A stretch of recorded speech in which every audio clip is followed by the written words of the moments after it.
witches, how are you today? Welcome back to the channel. My name is Taya, and today we are going to do a book review of A Witch's Guide to Spellcraft by Althaea Sebastiani. Excellent book. Just a little sneak there. Excellent book. Witch's Guide to Spellcraft.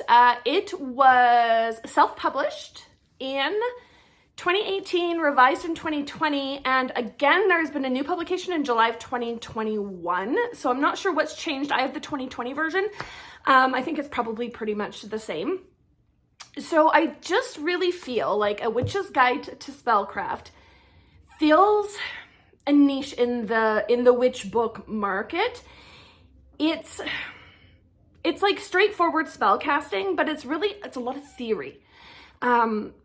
She's got a beautiful knack for metaphors, and it's really easy to sort of visualize her words and understand what she's talking about. I find sometimes when we get into sort of magical theory, it's like, I don't know, I blank out. It's boring. But she's got some really beautiful words and makes it make sense. So the book is laid out as an 8-week course with a lesson and a set of exercises for each week. And it kind of corresponds with the moon cycle. So you start it with lesson 1 on the waxing crescent moon. And then the next lesson 2 is on the waxing gibbous moon leading to the full moon. The next lesson is during the waning gibbous moon. And then the 4th lesson is on the waning crescent moon leading into the dark moon. And then you do that cycle again. So you actually work through 2 moon cycles.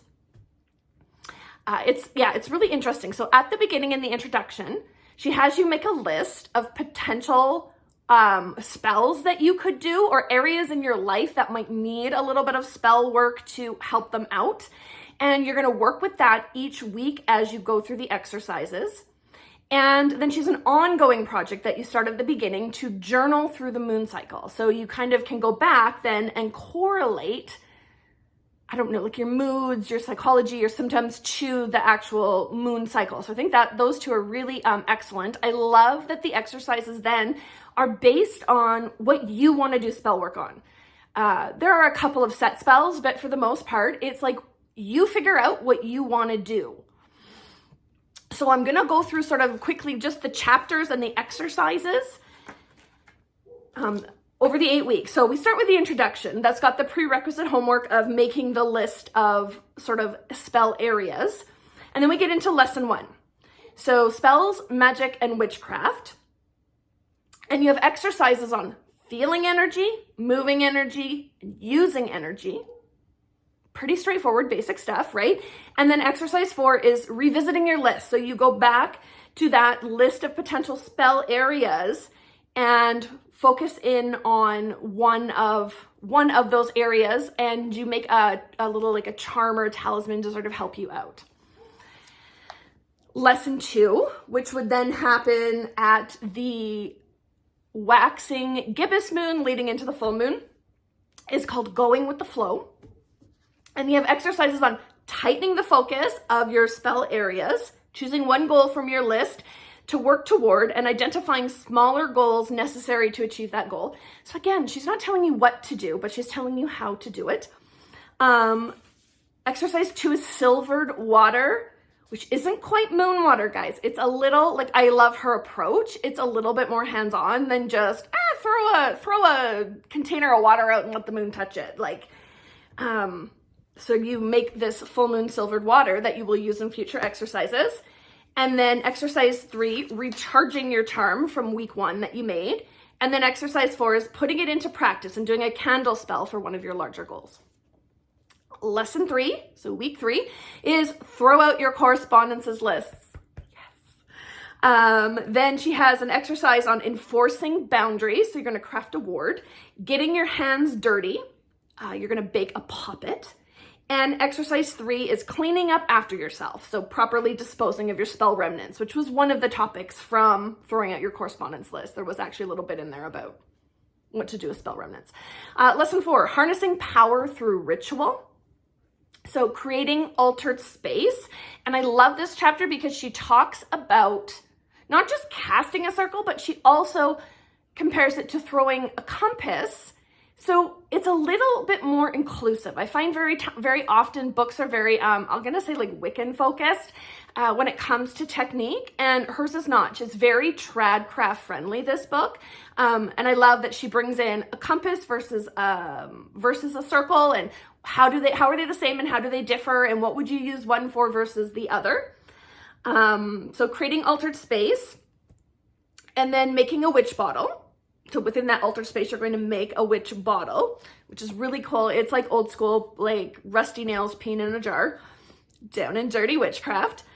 Lesson 5, so now we get into the second cycle of the moon, is raising energy. So the first exercise is planning out. So developing a multi-pronged magical approach to spend the next 2 weeks. She is very big on this multi-prong approach about, it's not just do one spell, set it and forget it. It is having this sort of multi-prong approach, doing multiple little things that all tweak in the same direction to really drive home what it is that you're trying to accomplish. Exercise 2 is raising up. So raising energy through chanting and breath work. Exercise 3 is tapping in, learning to be a conduit for universal energy. Lesson 6 is boosting efficacy. So the first exercise is reassessing. So review your multi-pronged magical approach for the waxing lunar phase. And then exercise called Burn Baby Burn, and it's a fire spell with whole dried herbs. But again, she's not giving you a prescribed spell. She's just saying, this is how we do it. Now go and put it together for what you want to work on. Lesson 7 is, I love this chapter. It was about troubleshooting why maybe your spells aren't working. So exercise 1 is developing a plan of attack. So again, we're going back to that multi-prong approach and spanning the next 2-week waning phase. And then purified by fire. So she does a little fire purification ritual. And then the last chapter, lesson 8, watching the ripples. And it's basically review your multi-pronged magical approach for the waxing lunar phase. And then she has a cleansing exercise, working with smoke, water, sound, and or fire.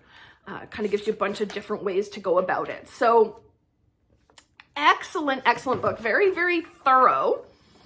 The one thing is it is very theory focused. So there's not a lot of like picky details like, when would I use a candle? And when would I use a sigil? And when would I use like a jar spell? Like that's not really, you know what I mean? Those little picky details aren't sort of part of it. It's very energy focused, and it's about magical application of energy.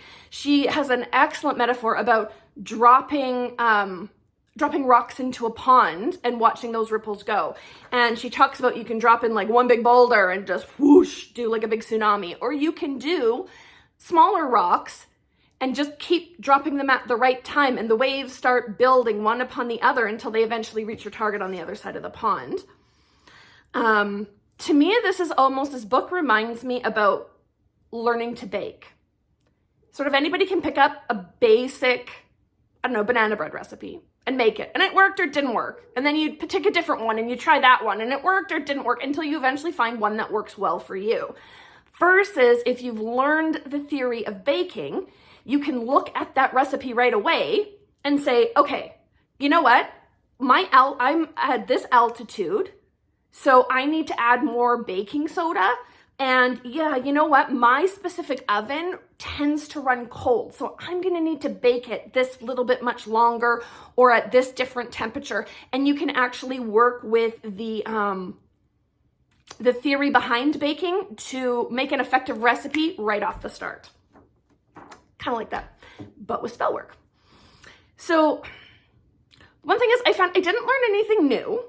And I don't say that in a negative way, but you know what I mean? There wasn't anything in this book that I read and went, oh, I had no idea. But through this book, I can now better articulate and explain how magic works.